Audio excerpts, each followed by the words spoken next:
금리 오르고 대출 한도 줄이면 당연히 약간 집값은 안 좋은 방향으로 가야 하는 게 맞는데 지금 불패 심리가 강해져 있다 보니 사실은 결국은 고금리라는 상황이 계속 지속이 되면은 그러면 이거는 시간 싸움이라는 생각이 들거든요. 자, 이사님은 그 금리나 거시 환경 변화 이거 많이 주목해서 보시잖아요. 한번 이 부분 한번 네. 여쭤볼게요. 예전에는 금리가 내려가면 집값은 올라가고, 금리가 올라가면 뭐 집값은 내려간다 이런 게 있었는데 요즘엔 좀 훨씬 복잡하게 움직이는 것 같더라고요. 한번 이 부분 금리랑 자산시장 변화 한번 정리 한번 좀 부탁드리겠습니다. 사실 직관적으로도 금리가 내려간 게 금리가 돈값이라고 설명드렸으니까 금리가 내려간 건 돈값이 싸진 거고 그러면 그 반대로 자산 가격은 올라가는 게 이게 일반적인 현상이고요. 그래서 제가 준비한 금리 장표를 보시면은 2010년대는 보면은 우리나라 기준금리도 저기 한 3%대에서 1%까지 쫙 이렇게 내려오는 그런 상황이 있다 보니까 부동산 가격 상승에 되게 많은 도움이 됐었던 거거든요. 그게 이제 딱 2022년에 갑자기 금리가 많이 오르니까 그때 이제 강남 3구 이런 데들도 갑자기 집값이 떨어지는 걸 우리가 경험하기는 했었죠. 그런데 이게 사실 금리를 기준금리를 3.5%까지 올려놓고 그 기간이 꽤 상당 기간 지속이 됐는데 그런데 이 와중에도 집값이 조정받았던 집값이 또 빠르게 반등을 했었거든요. 사실 저는 이 기간에 좀 이제 고금리가 생각보다는 좀 더 장기화되니까 그러면 좀 더 집을 이렇게 무리해서 사기보다는 좀 기다려도 될 것 같다 이런 의견을 피력을 했었는데 근데 그게 이제 지난 2년 굉장히 많이 틀린 방향으로 좀 가기는 했었죠. 근데 그 근간에는 기준금리랑 대출금리가 되게 따로 노는 상황이 생겼는데 이게 지금 장표에서 보시는 것처럼 기준금리는 높은 수준을 유지하는 와중에 주택담보대출, 특히 신규 주택담보대출 금리는 굉장히 빠르게 좀 내려왔었습니다. 그러니까 이전 정부에서 아무래도 뭐 부동산 PF라든가 뭐 혹은 자산 시장의 어떤 급격한 변화를 좀 방지하기 위해서 각종 규제를 푼 것뿐만이 아니라 대출 금리 부담을 많이 낮춰주다 보니까 이게 기준금리는 이렇게 높은데 그러다 보니까 예금 금리도 높은데 그 와중에 이제 대출 금리는 또 빠르게 먼저 낮아져서 이 빠르게 먼저 낮아진 대출 금리가 아무래도 이제 부동산 수요에는 또 이제 긍정적인 영향을 좀 미쳤다고 볼 수가 있겠고 금리만 중요한 게 아니라 결국 대출 한도도 굉장히 중요한 부분이죠. 아무래도 금리가 아무리 낮더라도 대출이 안 나오면은 그러면 당연히 주택 수요는 굉장히 위축될 거고 금리가 어느 정도 높아도 대출 한도를 되게 많이 늘려주면은 그러면 누군가는 '아 나는 집값이 이 금리 상승 이길 정도로는 오를 것 같아.'라고 생각하는 사람은 당연히 이제 많은 한도를 내면서까지 이제 집을 사려고 달려드니까 좀 금리와 뭔가 부동산 시장 특히 집값이라는 게 약간 어그러졌었던 시기라고 생각이 됩니다. 그러면 지금은 반면에 금리는 오르고 대출 한도도 줄였는데 왜 그럼 집값은 안 잡히냐 혹은 안 떨어지냐라고 하면은 어찌 보면은 조정을 딱 어느 정도 겪을 만한 시기에도 조정이 너무 짧게 지나갔었다 보니까 '아 이제 부동산은 안 내려가. 그냥 불패야.'라는 게 너무 강해져서 웬만큼 지금 금리가 오르거나 대출 한도를 좀 줄여도 버티는 심리가 더 지금은 강한 상태라고 보여집니다.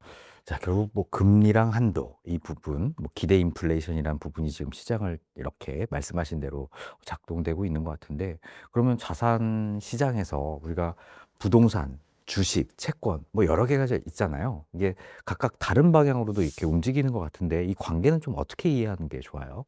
뭐 당연히 채권은 이제 금리가 오르면 채권 가격은 하락하는 이게 수학적으로 움직이는 거니까 뭐 채권이야 이제 금리가 오르면 이제 당연히 가장 안 좋은 자산이고 근데 주식 같은 경우는 예전에는 주로 금리가 오르면 떨어지고 금리가 내려가면 오르고 채권과 되게 유사하게 2010년대에는 그렇게 움직였는데 2022년 이후에는 또 채권과 지금은 완전히 반대로 움직이는 상황이 됐습니다. 그 가장 큰 이유는 지금 일단 AI 관련 투자를 엄청나게 진행을 하고 있다 보니까 이 투자를 하는 데 있어서는 금리가 뭐 조금 오르든 말든 우리는 투자 계속한다. 계속 투자가 이쪽으로 일어나니까 AI 관련된 섹터들은 금리와 상관없이 주가가 막 오르고 거기다가 한편으로는 지금 정부들도 일례로 2010년대에는 전쟁 같은 게 잘 안 일어나다 보니까 뭐 국방비 이런 거 쓰진 않았었는데 지금은 막 국방비도 많이 쓰고 있고 이런저런 정부 지출을 또 많이 하고 있다 보니까 이런 정부 지출이나 AI 투자 관련된 수혜를 받는 곳이 또 이제 주식 쪽에서 많이 있다 보니까 한마디로 유동성이 계속 이쪽으로 가는 곳들은 금리가 올라도 주가가 오르는 채권과 완전히 디커플링 되어 있는 상황이죠. 부동산은 아까 말씀드린 대로 지금 워낙 지금 불패 심리가 강해져 있다 보니 사실은 사람들이 뭐 그렇게 불패 심리나 이런 게 없었다면 금리 오르고 대출 한도 줄이면 당연히 약간 집값은 안 좋은 방향으로 가야 하는 게 맞는데 그게 아직은 버티는 불패 심리가 어느 정도 좀 자리를 하고 있다 보니까 금리가 오르는 게 지금 바로바로 이렇게 집값 하락으로 연결되지는 않고 있다. 그런데 이게 결국은 고금리라는 상황이 계속 지속이 되면은 그러면 이거는 시간 싸움이라는 생각이 들거든요. 일례로 가령 작년 이맘때쯤에 집값이 앞으로 오른다라고 많은 전문가분들이 얘기를 할 때는 금리 인하 얘기를 꼭 하셨어요. 그러니까 금리 인하가 곧 진행되니까 집값은 여기서 더 오른다. 근데 현실은 지금 이제 인하는커녕 이제 인상으로 다시 바뀌면은 그러면 이제 점차 심리도 이제 변할 수밖에 없다는 생각은 들거든요. 그래서 이 부분은 약간 좀 시간이 해결해 주는 문제라고 생각을 하고 있습니다. 네.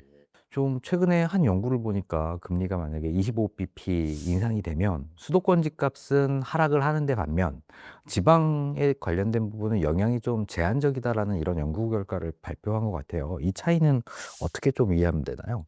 뭐 그거는 사실 직관적으로도 서울 집값이 훨씬 비싸다 보니까 서울 집을 사려면 부채를 많이 내야만 되는 거잖아요. 그러니까 타인 자본 투자를 많이 해야 되는데 그러면 부채를 많이 내야 살 수 있는 자산일수록 당연히 금리에 민감하게 움직이고 이렇게 지방은 아무래도 훨씬 집값은 좀 더 저렴하니까 부채를 좀 덜 써도 되고 별로 금리에 그렇게 큰 영향을 받지 않는다. 그렇게 정리할 수 있을 것 같습니다. 예.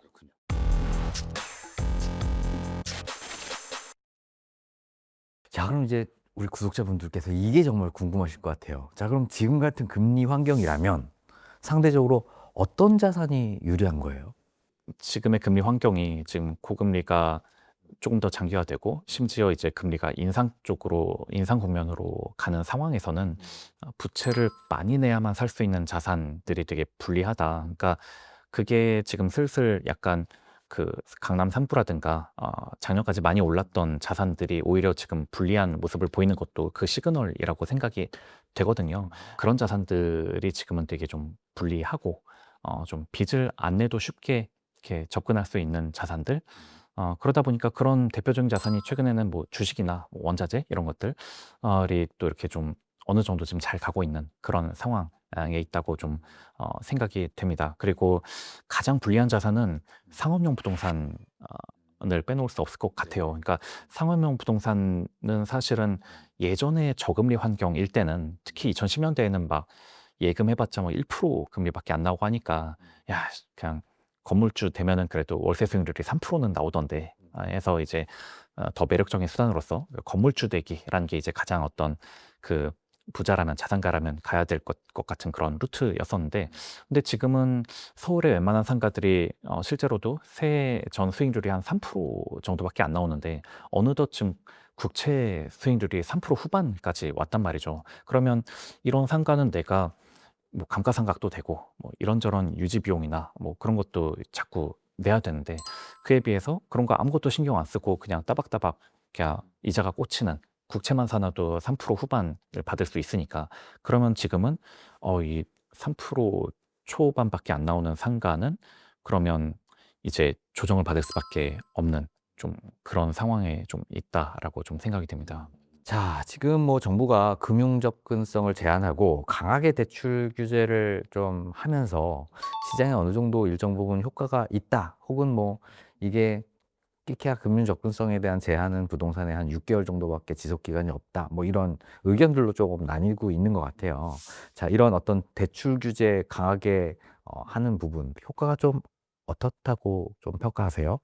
저희는 그 효과는 항상 시차를 좀 어느 정도 두었을 뿐이지 그 효과는 항상 있었다고 보여지거든요. 그러니까 뭐 2020년, 21년 때도 강남 3구가 왜 다른 데보다 덜 올랐냐라면은 그게 고가주택 15억 이상 아파트엔 대출을 못하게 해서 1금융권에서는 이렇게 받을 수가 없었단 말이죠. 그리고 지금도 고가 아파트 25억 이상 아파트는 2억까지밖에 대출을 안 되게 하니까 현저히 지금 그쪽 거래량 줄어들고 뭔가 그쪽이 지금 오르지 않는 혹은 간혹 이제 급매가 나오면 좀 그런 것들이 좀 하락 체결이 되는 모습을 보이고 있단 말이죠. 반면에 지금 그럼 15억 이하가 오르는 이유는 거기는 6억까지 아직 최대 대출이 지금 되고 있으니까 그러니까 지금 그래도 활발하게 일어난 건데 만약에 그거마저도 6억을 뭐 이제 또 줄인다. 이거를 한도로 줄여버리면 그러면 그쪽 역시 위축되겠죠? 그러면 그 이사님은 대출을 막는 거와 금리를 올리는 것, 이 두 개 중에서 어떤 게 시장에 더 큰 영향 요인이 될 거다라고 보세요? 저는 그거는 단기에는 대출 한도가 영향을 크게 주고 장기에는 금리가 영향을 크게 준다고 생각하거든요. 그러니까 사실 작년에 대책 생각해 보면은 이제 갑자기 대출 한도를 전체 다 6억으로 막았을 때 시장이 급격히 냉각이 될 정도로 이렇게 한도를 건드려 버리니까 이제 단기에도 효과가 났었단 말이죠. 단기에는 확실히 이제 대출 규모가 영향을 주는데 그런데 이제 장기로는 결국은 이제 금리라는 게 결국은 돈값이니까 2010년대처럼 그렇게 1%대 저금리가 너무 오래 지속되면은 어디 넣어봤자 1%밖에 안 나오고 그러면 그냥 빨리 이런 것 좀 자산을 실무 자산을 사자라는 심리가 너무 팽배해지는데 근데 이게 한 금리가 뭐 3% 넘게 뭐 이런 금리가 오래 지속이 되면은 아무거나 사면 안 되겠는데? 라는 식으로 이제 좀 현금의 중요성 같은 것도 과거보다는 좀 더 이게 중요해졌다. 그러니까 한마디로 시세 차익만 노리기보다는 그냥 현금 흐름이라는 게 되게 중요하다. 이런 식으로 좀 생각이 바뀔 거라는 거죠. 그러니까 결국은 좀 장기에는 좀 이제 금리 레벨이 어느 정도 있느냐, 그게 더 중요하다고 생각을 합니다.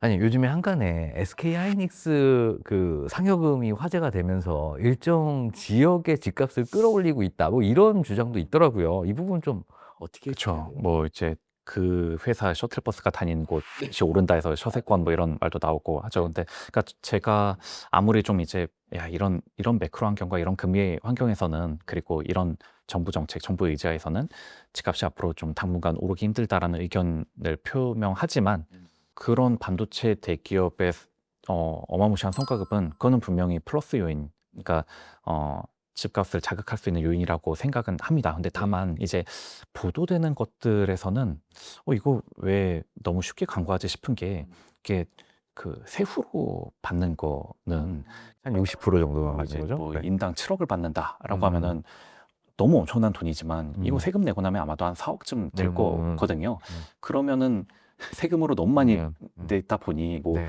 일각에서 어떤 네. 타이틀로 썼던 뭐 직원이 성과급 받아서 음. 말에 부산다 뭐 이런 음. 뭐 그 얘기도 나오는데 음. 세후로는 이게 훨씬 더 아무래도 줄어드는 감이 하나 있고 그리고 우리가 이제 한 작년 뭐 재작년 이런 환경과 비교를 해보면 가령 이제 그런 정도의 대기업을 닫는 분들은 당연히 대출 한도도 DSR 같은 거 이제 많이 나오니까 이제 대출 한도가 거의 풀로 받을 수 있는 그런 분들인데 그런 분들이 만약에 이제 작년에 이제 대출 한도 규제 같은 게 없었을 때였다면은 한 20억 아파트를 살 때 12억 이상 대출을 받을 수 있었거든요.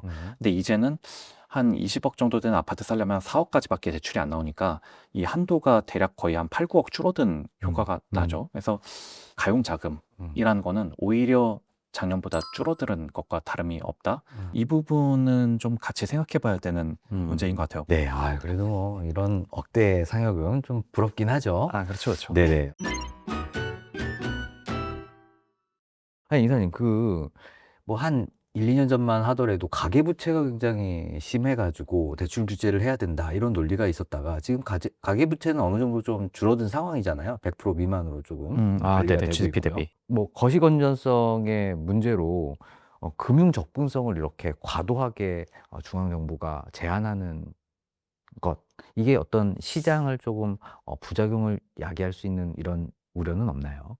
뭐 정부가 개입을 덜 해서 시장에 맡기는 게 효율적인 그런 방향이기는 하겠죠. 그런데 뭐 한 두어 가지 말씀을 드리자면은 GDP 대비 가계부채 비율이 낮아지긴 했어도 여전히 다른 나라에 비해서는 그 되게 지금 높은 상황에 있다 보니까 그래서 지금 한국은행에서도 타겟팅하는 비율이 한 80% 정도까지는 낮추려고 한다라고 하잖아요. 근데 그게 이제 결국은 유사시에 문제가 터지지 않을 만한 그런 비율 를 대략 한 80% 정도로 설정을 한 것 같아요. 그래도 아직 우리가 지금 90% 넘는 그런 상황에 있다 보니까 과거 사례를 보면은 글로벌 금융위기라든가 이럴 때도 가계부채 높은 나라들이 다 되게 크게 다쳤었다. 그러니까 이거는 디레버리징이 그래도 아직 우리가 더 해야 되는 그런 정도의 비율이다라는 그런 인식이 좀 일단은 있는 것 같고요. 그리고 다른 측면에서는 우리는 워낙 큰 금융위기 없이 나라가 성장을 하다 보니까 그동안 국부라는 게 부동산으로 너무 흘러갔고 그래서 그 결과 이제 가계에서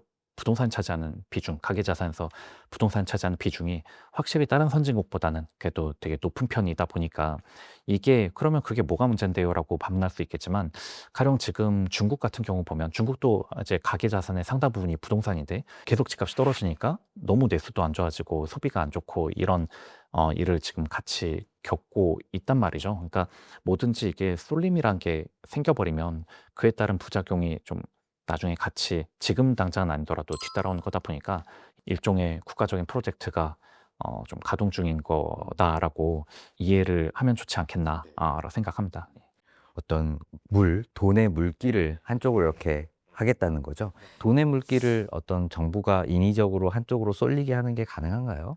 제일 좋은 거는 이 투자 매력도를 높인 건데 좋은 사례 중에 하나가 일본 같은 경우는 우리나라가 2017, 18년 막 암호화폐 붐이 있을 때 일본도 장난 아니었었거든요. 일본 사람들도 암호화폐 투기 붐이 어마무시했는데 일본은 그 뒤로 암호화폐에 대해서 무조건 가장 높은 세율을 때려 맞도록 그러니까 가령 소득에다가 암호화폐 수익을 더 올려서 여기 한 개 세율을 때려가지고 이걸 체계를 바꿔버리니까 그 뒤로는 일본이 암호화폐 붐이 다시는 일어나지 않게 됐었거든요. 그 뒤로도 암호화폐 붐이 우리나라나 미국은 다시 몇 번 있긴 했지만 그때도 일본 사람들은 이거로 해봤자 세금 많이 떼니까 이 매력이 없다라고 해서 그 확연히 이전과는 달라지는 모습을 좀 보였어요. 그러니까 결국은 국가가 마음먹으면 세금이라는 툴로 자산의 매력도를 좀 바꿀 수는 있다. 어찌 보면 우리는 그동안 이게 부동산으로 너무 쏠렸던 거는 여기가 이제 그만큼 어떤 세금이란 부담이 좀 크지 않았었기 때문에 이렇게 쌓일 수 있었다라고 후행적으로 좀 해석해 볼 수 있죠. 즉 보면은 2010년대를 돌아보면은 채권과 부동산이 너무 계속 좋았었고 그에 비해서 원자재는 계속 너무 안 좋은 흐름이었는데 어찌 보면은 그 장기 흐름이 좀 이제 살짝 이렇게 좀 바뀌는 것 같은 현금 이외에 하나의 또 도피처 그런 포트폴리오에 넣을 만한 자산군으로 좀 생각이 됩니다.